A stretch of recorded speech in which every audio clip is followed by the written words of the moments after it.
जय हिंद दोस्तों। आज के इस इम्पॉर्टेंट लेक्चर में हम सभी डिस्कस करने वाले हैं 23 मार्च 2026 के डेली करंट अफेयर्स को। तो आप इस पूरे लेक्चर को बहुत ही ध्यान से लास्ट तक जरूर देखिएगा। लास्ट में आपसे क्वेश्चन पूछा जाएगा जिसका आंसर कमेंट बॉक्स में बताना है। तो चलिए आज के पहले और इम्पॉर्टेंट क्वेश्चन को डिस्कस करते हैं। पहला क्वेश्चन है, हाल ही में चर्चा में रहा नतांज परमाणु संयंत्र किस देश में स्थित है?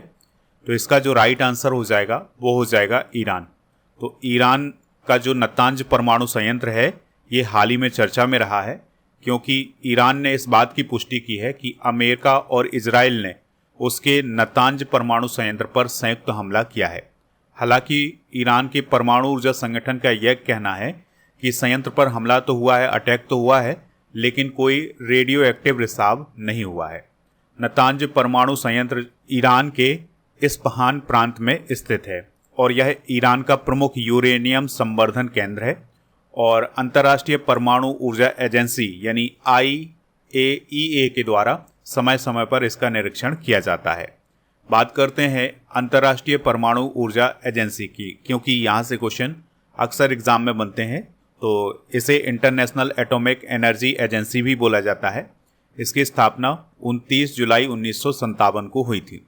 इसका हेडक्वार्टर है वियना, ऑस्ट्रिया में। ये हेडक्वार्टर आप जरूर नोट करें। दोस्तों इसमें मेंबर कितने हैं? 181 इसके मेंबर हैं और इसके महानिदेशक हैं राफेल ग्रासी। यह संगठन परमाणु ऊर्जा के सुरक्षित, शांतिपूर्ण और जिम्मेदार उपयोग को बढ़ावा देता है। यानी कि ये इस बात को देखता है कि कोई भी देश परमाणु ऊर्जा का गलत इस्तेमाल न करे, उसका सुरक्षित और शांतिपूर्ण तरीके से इस्तेमाल करे। नेक्स्ट क्वेश्चन है, विश्व खुशहाली सूचकांक 2026 में भारत की रैंक क्या है? यानी वर्ल्ड हैप्पीनेस इंडेक्स 2026 में भारत की रैंक क्या है? तो भारत की रैंक है 116 है।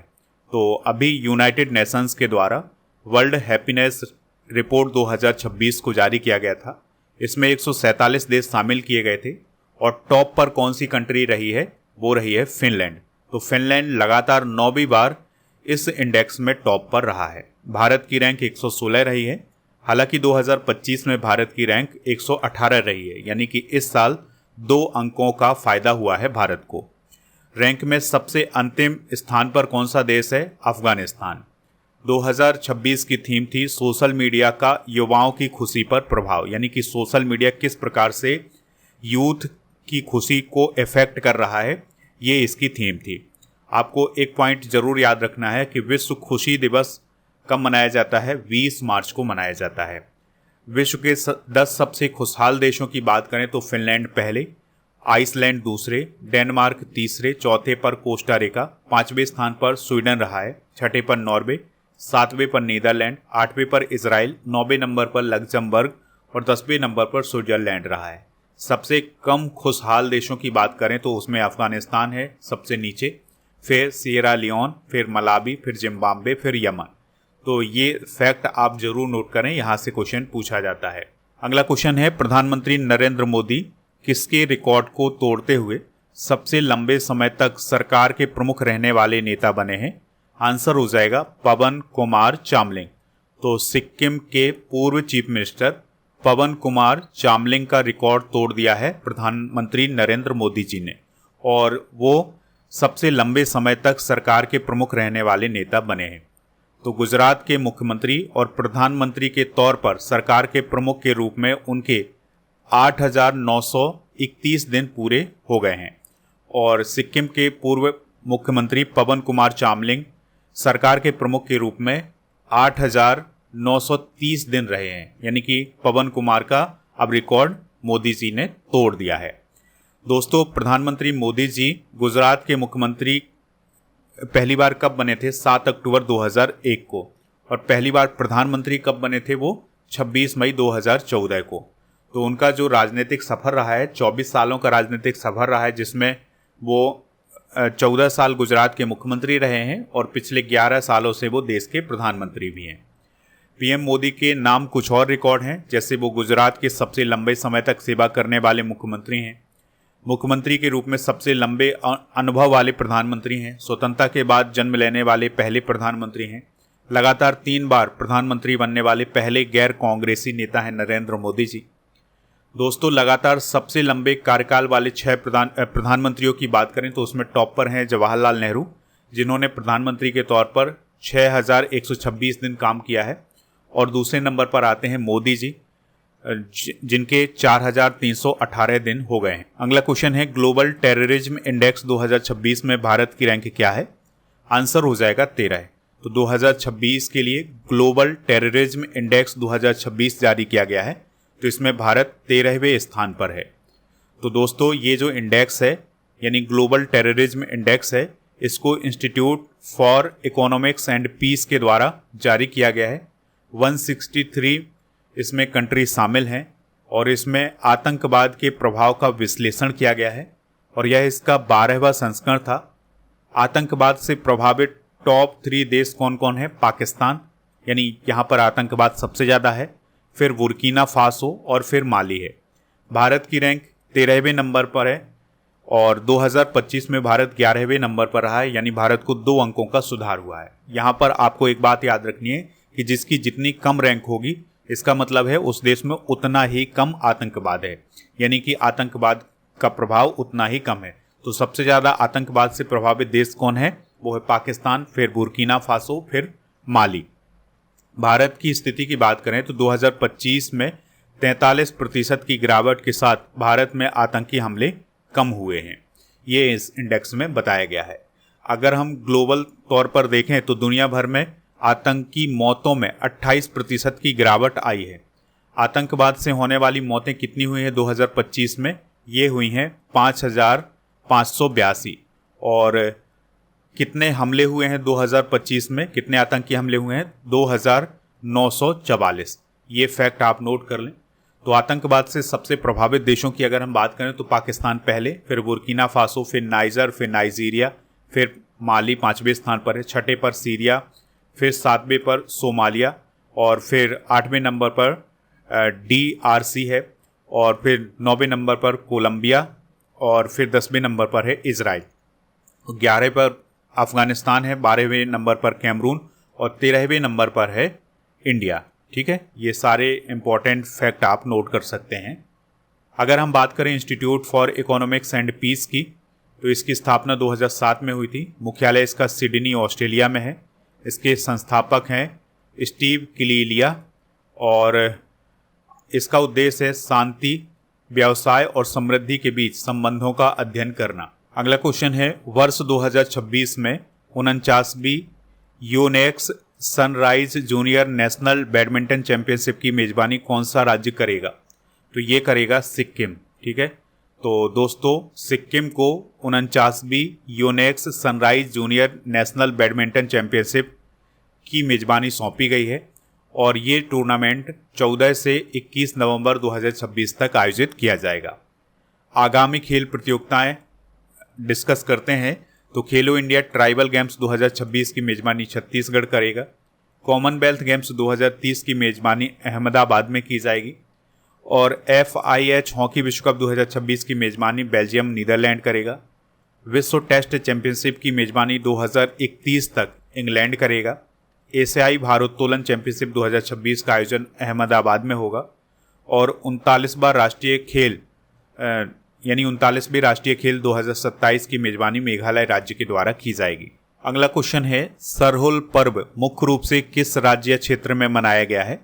तो सरहुल पर्व हाल ही में झारखंड राज्य में मनाया गया है। ठीक है, तो सरहुल पर्व 2026 की अगर हम बात करें तो ये 21 मार्च 2026 को मनाया गया है और ये मुख्य रूप से झारखंड में मनाया गया है। मुंडा और उरांव आदिवासी समुदाय के द्वारा इसको मनाया जाता है। इसमें प्रकृति पूजा की जाती है। तो साल के वृक्ष के फूल, जिसे सखुआ या सलई बोला जाता है, तो ये धरती माता को अर्पित किए जाते हैं। ठीक है, तो सरहुल पर्व एक प्रकृति का उत्सव है, इसमें प्रकृति की पूजा की जाती है। राज्यों के कुछ प्रमुख उत्सव डिस्कस करते हैं तो लोहड़ी, बैसाखी पंजाब में, गणगौर, तीज और मरु महोत्सव राजस्थान में, ट्यूलिप फेस्टिवल जम्मू कश्मीर में, कुल्लू दशहरा, मिंजर मेला हिमाचल प्रदेश में, दुर्गा पूजा, पोहेला बोईसाख जो कि बंगाली नववर्ष है, ये पश्चिम बंगाल में, बिहू 3 प्रकार के होते हैं, बोहाग बिहू, माघ बिहू और काटी बिहू, ये सभी असम में मनाए जाते हैं। ओडिशा में रथ यात्रा, नुआखाई, कोणार्क नृत्य उत्सव। नागालैंड में हॉर्नबिल फेस्टिवल काफ़ी फेमस है, एग्जाम में पूछा भी जाता है। मेघालय में नोंग क्रेम नृत्य महोत्सव आयोजित किया जाता है। अगला क्वेश्चन है, हाल ही में थाईलैंड के प्रधानमंत्री के रूप में किसे चुना गया है? तो अनुतिन चर्नबिराकुल को थाईलैंड के प्रधानमंत्री के रूप में चुना गया है। इस पर हमारे देश के जो प्रधानमंत्री हैं मोदी जी, उन्होंने थाईलैंड के प्रधानमंत्री के रूप में अनुतिन चर्नबिराकुल को बधाई भी दी है। थाईलैंड की बात करें तो ये दक्षिण पूर्व एशिया में स्थित एक कंट्री है। कैपिटल इसकी बैंकॉक है। 1949 तक इसे सियाम कहा जाता था। इसकी आधिकारिक भाषा थाई है और करेंसी है बाहत। सम्राट हैं यहाँ के वज्रा लॉन्गकॉर्न या रामटेन और प्रधानमंत्री हैं अनुतिन चर्नबिराकुल। हाल ही में नियुक्त किए गए प्रधानमंत्री और राष्ट्रपति डिस्कस करते हैं तो मोज्तबा खामनेई ईरान के सुप्रीम लीडर बने हैं। जो सेंटेनियो कास्टरिस्ट चिली के राष्ट्रपति बने हैं। रॉब जेटेन नीदरलैंड के प्रधानमंत्री, सानाए ताकाची जापान के प्रधानमंत्री और तारिक रहमान बांग्लादेश के प्रधानमंत्री बने हैं। विश्व जल दिवस 2026 की थीम क्या है? तो दोस्तों वाटर एंड जेंडर 2026 की थीम है। तो हाल ही में विश्व जल दिवस 22 मार्च को मनाया गया है और 1993 से ये दिवस हर साल 22 मार्च को ही आयोजित किया जाता है। थीम जरूर याद रखिएगा, थीम है इसकी वाटर एंड जेंडर। ये थीम पूछी जा सकती है आपसे। पर्यावरण से रिलेटेड कुछ इंपॉर्टेंट डेट डिस्कस करते हैं। तो 20 मार्च को विश्व गौरैया दिवस, 21 मार्च को विश्व ग्लेशियर दिवस, 2 फरवरी को विश्व आर्द्रभूमि दिवस, 22 मई को अंतर्राष्ट्रीय जैव विविधता दिवस, 21 मार्च को विश्व वानिकी दिवस या अंतर्राष्ट्रीय वन दिवस, 22 अप्रैल को विश्व पृथ्वी दिवस और 5 जून को विश्व पर्यावरण दिवस, 16 सितंबर को विश्व ओजोन दिवस और 8 जून को विश्व महासागर दिवस मनाया जाता है। अगला क्वेश्चन है, आधिकारिक मैचों में 900 गोल करने वाले दूसरे फुटबॉलर कौन बने हैं? तो लियोनेल मेसी जो कि अर्जेंटीना के फुटबॉलर हैं, तो वो आधिकारिक मैचों में 900 गोल करने वाले दूसरे फुटबॉलर बने हैं। इससे पहले ये उपलब्धि किसने हासिल की थी? पुर्तगाल के फुटबॉल खिलाड़ी क्रिस्टियानो रोनाल्डो ने। ठीक है, तो रोनाल्डो के वर्तमान में 965 गोल हैं और अगर हम बात करें मेसी की तो मेसी के 900 गोल हाल ही में पूरे हुए हैं। जो लियोनेल मेसी हैं ये अर्जेंटीना के फुटबॉल खिलाड़ी हैं, इस बात को आप जरूर याद रखिएगा। और जो इंटर मियामी फुटबॉल क्लब है इसके ये कप्तान। भारत और किस देश के बीच डाक सहयोग पर समझौता हुआ है? आंसर हो जाएगा भूटान। तो भूटान और भारत के बीच में अभी हाल ही में डाक सहयोग पर समझौता हुआ है। तो इस समझौते के तहत लॉजिस्टिक कनेक्टिविटी, प्रौद्योगिकी विकास यानी टेक्नोलॉजी डेवलपमेंट, डाक टिकट संग्रह और ज्ञान आदान प्रदान जैसे क्षेत्रों में सहयोग प्रदान किया जाएगा। कुछ इंपॉर्टेंट फैक्ट आपको याद रखने हैं। भारत में डाक सेवा 1 अक्टूबर 1854 को लॉर्ड डलहौजी के द्वारा शुरू की गई थी। भारत में पहली बार ईस्ट इंडिया कंपनी ने 31 मार्च 1774 को कलकत्ता में डाकघर स्थापित किया था। 18 फरवरी 1911 को इलाहाबाद, जिसे अब प्रयागराज बोला जाता है, से नैनी तक विश्व की पहली आधिकारिक हवाई डाक सेवा भारत में प्रारंभ हुई थी। दिसंबर 2025 को डेनमार्क पारंपरिक डाक सेवा को आधिकारिक तौर पर बंद करने वाला दुनिया का पहला देश बना है। अभी डाक विभाग के द्वारा 17 मार्च 2026 को 24 स्पीड पोस्ट सेवा शुरू की गई है। तो ये इंपॉर्टेंट फैक्ट आप नोट कर लें। नेक्स्ट क्वेश्चन है, 22 मार्च 2026 को बिहार ने कौन सा स्थापना दिवस मनाया है? तो उसने अपना 114वां स्थापना दिवस मनाया है। यानी 22 मार्च 2026 को बिहार राज्य का 114वां स्थापना दिवस मनाया गया है। 22 मार्च 1912 को बिहार को बंगाल से अलग करके स्वतंत्र राज्य का दर्जा दिया गया था, इसलिए 22 मार्च को बिहार का स्थापना दिवस मनाया जाता है। दोस्तों, इस दिवस की थीम क्या है 2026 की? उन्नत बिहार, उज्जवल बिहार। बिहार की राजधानी पटना है। मुख्यमंत्री हैं नीतीश कुमार और वर्तमान में गवर्नर हैं लेफ्टिनेंट जनरल सैयद अता हसनैन, जो कि रिटायर्ड हैं। अगला क्वेश्चन है, साध्वी निरंजन ज्योति किस आयोग की अध्यक्ष बनी है? तो हाल ही में राष्ट्रीय पिछड़ा वर्ग आयोग की नई अध्यक्ष बनी है साध्वी निरंजन ज्योति। तो पूर्व केंद्रीय मंत्री हैं, बीजेपी की लीडर हैं साध्वी निरंजन ज्योति तो उन्हें राष्ट्रीय ओबीसी आयोग का अध्यक्ष नियुक्त किया गया है। राष्ट्रीय पिछड़ा वर्ग आयोग की अगर हम बात करें तो ये भारत का एक संवैधानिक निकाय है। भारत के संविधान के अनुच्छेद 338 में इसकी बात कही गई है और इसे 102वें संविधान संशोधन अधिनियम 2018 के द्वारा स्थापित किया गया था। इसका काम है पिछड़ा वर्ग के हितों की रक्षा करना। ठीक है, तो ये सारे इंपॉर्टेंट पॉइंट आप नोट कर लें। स्टडी करके ऐप को इंस्टॉल करें, प्रीमियम कोर्स वाले ऑप्शन पर जाएं। लूसेंट का कोर्स आपको यहाँ पर मिल जाएगा। FEV 600 कूपन कोड यूज करना है। इसमें फ्री मिलेगा आपको 18,000 से अधिक topic wise subject wise test series, 12 महीने का मंथली टेस्ट, 12 महीने की मंथली करंट अफेयर्स की ई बुक। प्रीमियम कोर्स वाले ऑप्शन पर अर्जुन जेस फाउंडेशन बैच भी मिल जाएगा। इस बैच को आप ज्वाइन कर लें। इसमें भी वही सब फ्री मिलेगा जो लूसेंट वाले कोर्स में मिलेगा। प्रीमियम कोर्स वाले ऑप्शन पर बहुत सारे कॉम्बो पैक मिल जाएंगे, तो इनको भी आप जा करके ज्वाइन कर लीजिएगा। टेस्ट सीरीज वाले ऑप्शन पर 12 महीने के मंथली करंट अफेयर्स की टेस्ट सीरीज, 10,000 से अधिक GK GS के क्वेश्चन की test series, computer special test, daily current affairs का टेस्ट मिलेगा। अब डेली करंट अफेयर्स का टेस्ट आपके लिए क्यों उपयोगी है? क्योंकि जब आप ये टेस्ट देते हैं उसके बाद इस प्रकार से रैंक जारी की जाती है जहां पर आपकी तैयारी पता चलती है। तो ई बुक वाले सेक्शन पर जब आप जाएंगे तो आपको monthly current affairs, yearly current affairs, half yearly current affairs की ई बुक मिल जाएगी। तो इन सभी को जाकर के प्राप्त कर लीजिएगा। दोस्तों, अब हम कल के करंट अफेयर्स को रिवाइज करेंगे। अंतर्राष्ट्रीय वन दिवस कब मनाया जाता है? 21 मार्च को। किस देश की प्रधानमंत्री डेनिसे मिरालेस ने इस्तीफा दे दिया है? पेरू। और भारत विद्युत शिखर सम्मेलन 2026 का आयोजन कहाँ हुआ है? नई दिल्ली में।